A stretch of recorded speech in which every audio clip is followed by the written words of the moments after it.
Hey guys, welcome back to another episode of Wild and Wingless. Tonight I got with myself Joel Chadwick, the ex-two-time Australian champion, four-time South Australian champion, and one-time New South Wales state champion.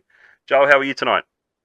Very good, thank you, mate. Thanks for having me on. It's cool to be part of the famous Wild and Wingless podcast you got going on here. Oh, geez, I feel lucky there. You are like royalty in wingless racing. I've been talking about you from nearly the start of my journey with Wild and Wingless when we've been talking about like drivers who have come in the sport and just sort of the benchmark of drivers. So to finally have you back or actually to see you back in a car, to be honest, is really good. And to even have you on the show, I feel starstruck. So yeah, thanks, man. No, it's all good, mate.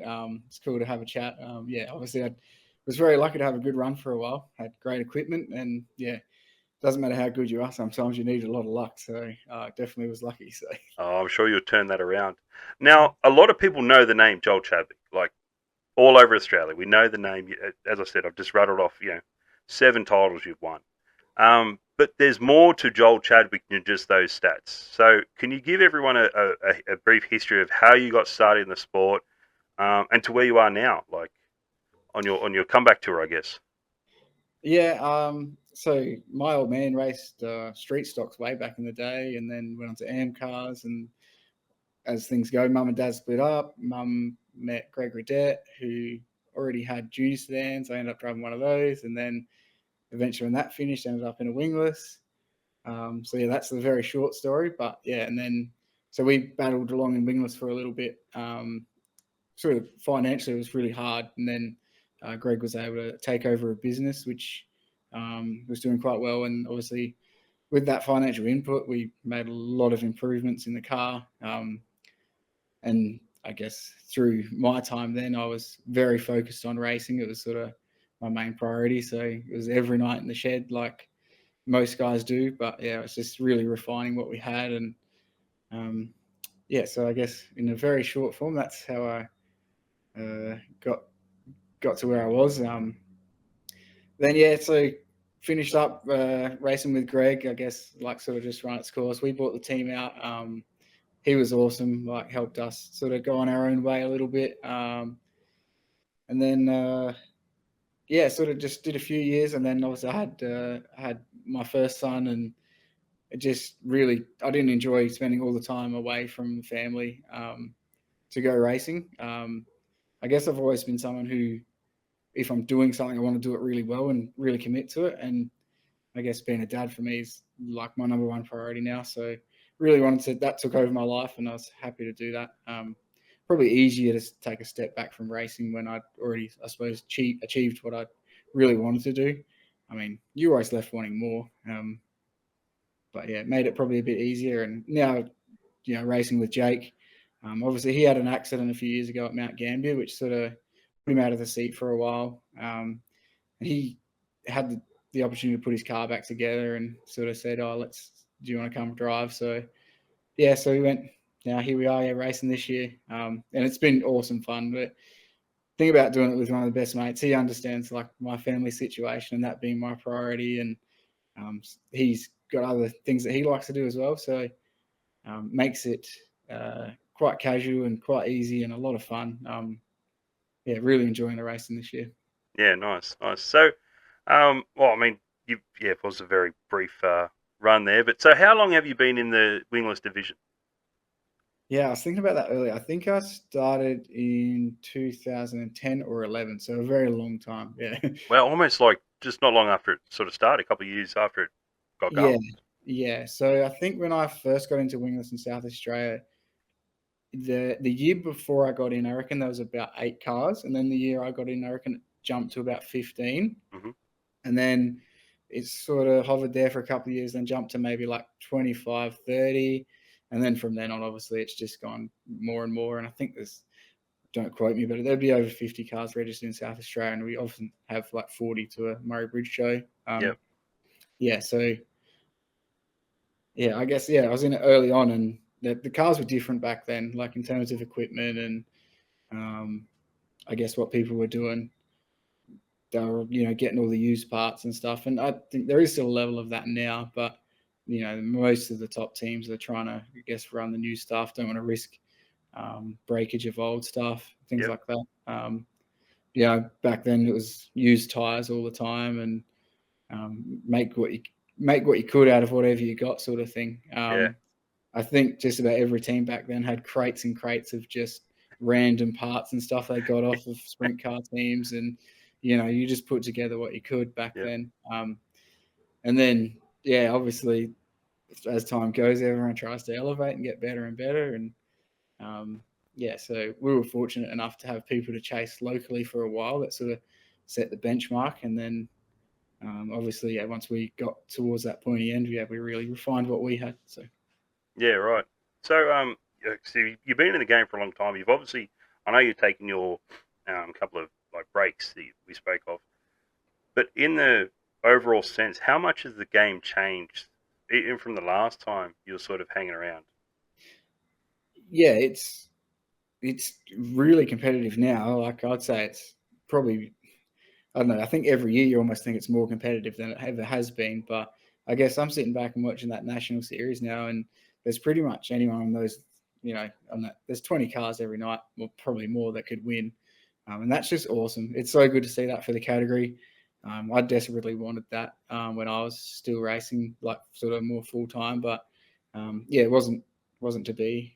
So never got the opportunity to do that, but it's awesome to see it now, and just see so much talent being showcased across the country is awesome.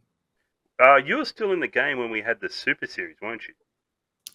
Uh, I was, but I wasn't racing. No, sorry, I wasn't. I was off that season, That and was, oh, so you even I missed the drove Super someone else's Series. car. I drove someone else's car because I think that finished like the 60 lapper. Yeah, yeah, We only did that round. So I was driving someone else's car there. yeah, right. Because it would have been interesting to see, like, because I think that was sort of the foundation of what we see now of the WoW series, Yeah, and to see someone like yourself with your caliber. But again, they'll yeah, put you on the road like a lot to yeah, sort of do. yeah. Um, I mean, I used to really like traveling, but now it's for me, probably don't like to do it too much. And yep, when we do, we're doing like one race a month, and it's about good for us. Like, the whole family comes along. We generally, if it's a bit of a travel, we'll take the caravan, we'll stay in that, nice. and try Yep, and make a bit of a weekend of it. So but just to race with that group would have been awesome. And I think that group altogether, they do elevate each other, yep, obviously. So it's pretty tough. Like when you go to a Murray Bridge show and you've got all the, guys that have been racing the national series, they come back and they're bloody fast and yeah, really competitive and dialed in. yep. Um, there's one particular car here that I think he's definitely the fastest in the country now, and I think it's going to be hard to stop him for the nationals. I think we're talking about the same car. I think we know the same guy. We're on the same page there. But Yeah, yeah, he's just going from strength to strength, and it doesn't matter where he goes. He's just yeah. feeding off it, as you And said. So to do that in wingless is an incredible feat. Like, it's not yeah, easy. It's hard to win a local show, but then to go to someone else's backyard and do the similar thing, that's awesome. yeah. What is it that you enjoy so much about wingless?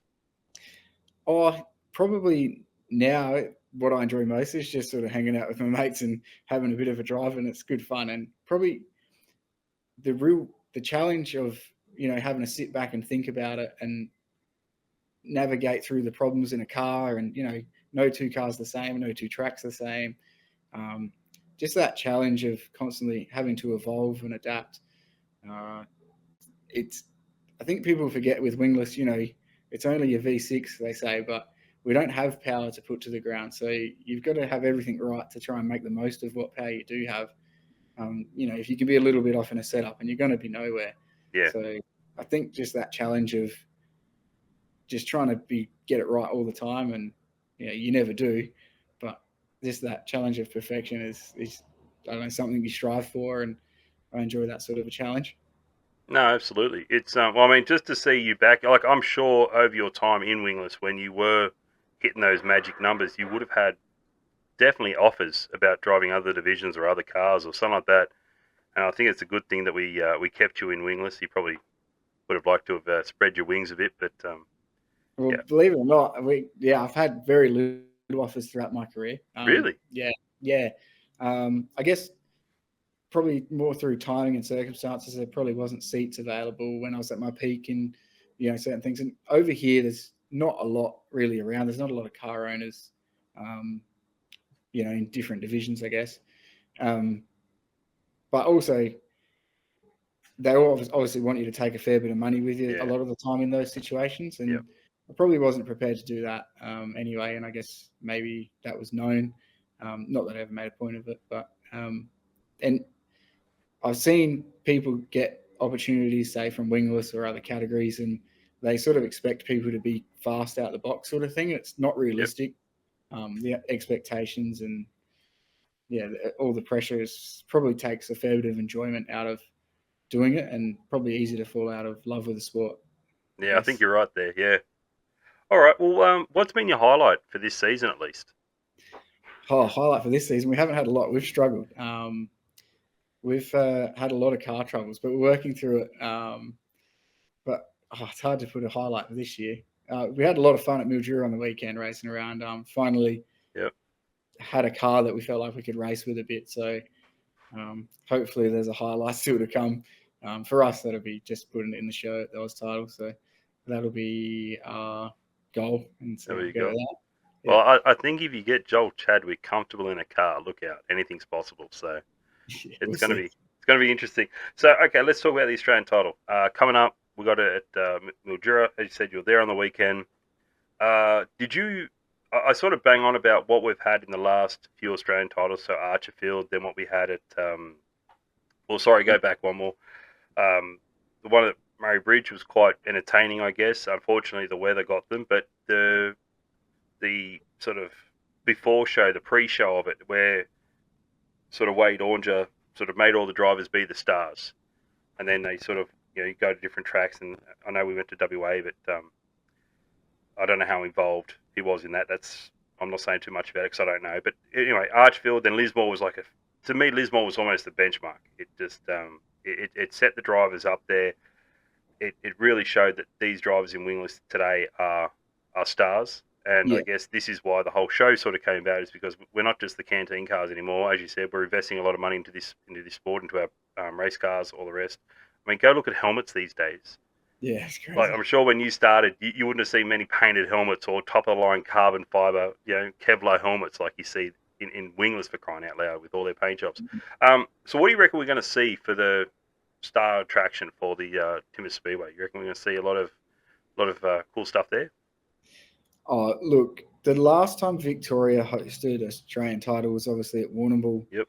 and the way they did everything was unreal. Like, it was very well done, and obviously Premier run a pretty nice show up there anyway for any show. So, but I remember right through from the Calcutta, the whole event was awesome. Driver intros. I'd expect it'd be similar again this year. Hmm. Yeah, and Mildura Speedway, anytime we've been there, they've been extremely accommodating in every way they can. And I have no doubt they'll do everything they can to help make it the best show it can be. But yeah, I'm sure there's a few things that are planned that they'll have in store, a few surprises and that'll help keep everyone interested and make it entertaining. Yeah. So what are your thoughts? Going 110 cars at Timmins Speedway, Joel Chadwick with the S2. How you thinking? You thinking good? You thinking? Oh, What do you reckon? if we can replicate what we had towards the end of the other night, we should put it in the show. But we're not fast enough to be in the conversation of like winning it, Yep.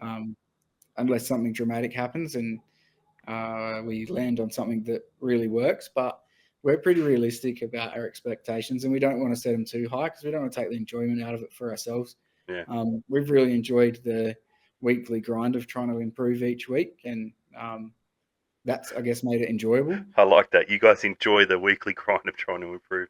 Oh, I Well, call it frustration. But anyway, yeah, yes. it's just the thing of like you've got to try and enjoy that because and it sounds stupid, but when I was going to races week in week out and just winning it sounds stupid, but it does sort of become a bit monotonous. Like, and you lose the fun because everyone expects you to win. So you're just going there and pretty much doing what you're supposed to do. Like, everyone expects you to win, so you win. So it's been cool to start off the back foot a bit and have a bit of a grind and try and claw our way back towards the front. It's been a really enjoyable challenge. Yeah. Okay. Well, yeah. I think if anyone can do something in an Australian title, definitely you can. As you know, you've well done. But I hope you guys have a lot of fun. It's actually the amount of drivers I've been speaking to who have gone or been in the sport heavily like yourself, then gone away, then come back. The word fun and the smiles on their faces, and you see them literally going away and having fun. Like Yeah, their car could come back, unfortunately, off the track on the back of a tow truck. They're not laughing at what happened, but they're keeping that element of they've got their mates with them. We're yeah. experiencing life together. Let's just so that's probably a cool thing to have going too. So Yeah, I think maybe, I don't know, maybe as you grow up in a different perspective, I think definitely kids for me made racing a whole lot less important, and probably not that I care about it less when I'm there, but it doesn't, I guess, affect me so much. I can leave a race after a disappointing night and I'm not going to be pissed off about it all week. I don't have time for that. So, yep. yeah, it's sort of easy to move on and, yeah, think about the next one. It's good. No, that's good. Well, I wish you guys all the best in the Australian title. Are you hanging around for the WoW series? No, we don't plan to at this stage. As I said, we don't do heaps of racing, Yep. so keep it pretty casual. I think what we got left is maybe the South Australian title or maybe Border Town, and that Yep. probably be about it. And then after that, I'll be back out of the seat. I think Jake will either strap in himself or move everything on. So yeah, I'll probably be disappeared again. Really? Yeah, I'd say so. Yeah. Oh wow. Okay. Well, all right. Let's talk about the South Australian state title. What are your thoughts about that track? You enjoy that track?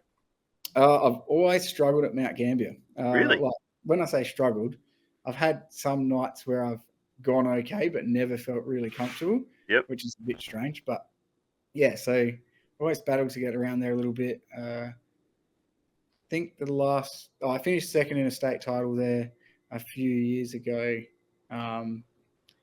Yeah, but even I shouldn't have been there. I don't think I wasn't really that quick, but just got around here, placed second in that one. I think we run a they had like a Vic versus SA thing, won that a while back, but some nights you just go there and I'm just miles off. So I don't Wow. know, different car, and yeah, few years later we'll see how we go. But Yeah. Right. again, we'll just go down there, have some fun, and see how we end up. No. Well. Okay. Well, best of luck to you there. How you end up. All right. That brings me on to my next question. What is your favorite track? Favorite track? That's a challenging one. I've been really lucky over the years to race at a lot of tracks across the country. Obviously, if you go to Perth, you're always going to enjoy that. That's awesome.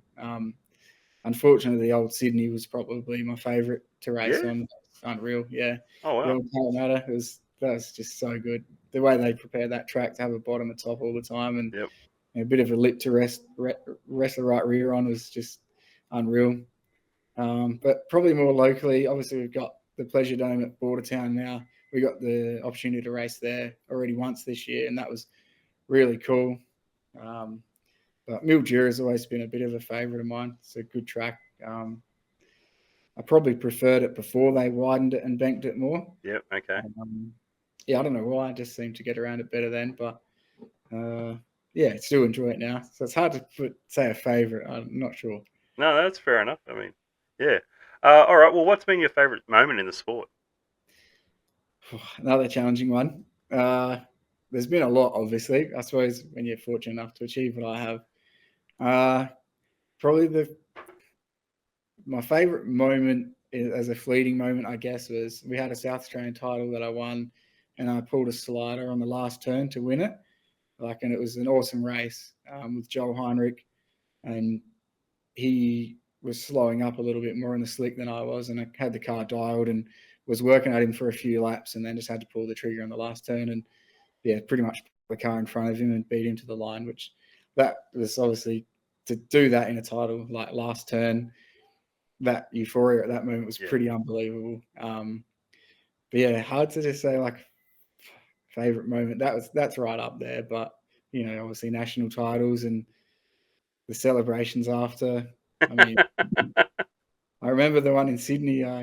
We were obviously having plenty of beers, and I remember at one point it rained a lot that night, Yep. like right at the end, and the pits was full of mud, and I ended up falling over at one point. I think because I was staying at Karen and Jason Bates's house throughout that weekend, and I reckon they wouldn't let me inside and had to strip me off at the front door of my race suit because I was still covered in mud. And yeah, so I think it's those moments that you remember most. And Nice. all that fun. Yeah, the fun stuff. Yeah, What? Oh, just out of curiosity, what was that track where you did the last lap, last corner move? at Mowbridge. That was Mowbridge. Okay, yeah. Yeah. I mean, that's what bloody the headlines on newspapers are made out of. That's a move that sort of that would Yeah, have it been was pretty cool only, to see actually. then the following week we went back and won the 60 lapper, which was cool because I hadn't won that one. It Oh, was the really? one I hadn't won, so yeah, it's cool to get that done too. Yeah, Yeah, right. Okay. yeah, Uh, well, my next question I've got for, and I mean, it's one. I'll do it two ways. So you used to drive the S5. yeah. So what was the meaning behind that? Oh, I guess like a lot of young kids back in the day. I mean, Max Dumpsney was, Really? he was the man. Yeah, so you did a lot of racing over this way back, sitting on the hill back at Old Speedway City, and he was the best. Like he was so good, and he was really good with. Anytime we went in the pits after the racing and stuff, he was always good. So I guess that was sort of why I went down the direction of 5. I did have to run 25 for a while in wingless Yep. because the 5 was taken. And that was sort of wanted to stay with the 5 theme, but used to race with a guy out of Victoria that races modified sedans now, Chris Hayden. Mm. He's was just a good bloke and loved the way he raced back then. So went with 25 then obviously got back to 5, which was good. Now 2. I don't know why Jake runs 2, but Yeah, well, I was going to say with the S2, but I'm like, oh, hang on, it's Jake's I'm, car, I'm, so I'm a fan of single digit numbers, so it right, works for me. works for you. There you Yeah. go. No, well, look, I really appreciate you coming on the show and having a chat to us. I try and give everyone an opportunity to thank their sponsors and partners who help them up and down the road. I mean, it sounds like you guys are more doing just a fun tour rather than something serious, but I'm sure there are people, even family, who have done a bit to help you guys. So please, mate, the floor's all yours. Yeah, obviously, in a very fortunate position to drive for Jake, and obviously his old man Anthony and his A Squared engineering business, and then obviously the support of my family, my wife, and the grandparents. They help us out a lot with the family stuff. We've got the JBFC wines. They make a little bit of wine, and we enjoy that occasionally. So that helps us keep us fueled up to get down the road. There's a few others there. MD Designs. He put some stickers on the car for us this year and helped us out with some shirts and stuff, which has been cool. That's probably it for now. No, that's all right. Well, look, hey, again, I appreciate you coming on the show. I'm going to try and catch up with you when you go through scrutineering the Australian title. Try and get the camera going, and we'll try and see if we can find some funny stuff for you to answer there. But, mate, I really appreciate you coming on. Everybody, there he is, the man, the myth, the legend, Joel Chadwick. Thanks very much for tuning in. And, I'll see you guys on the next one. Thank you.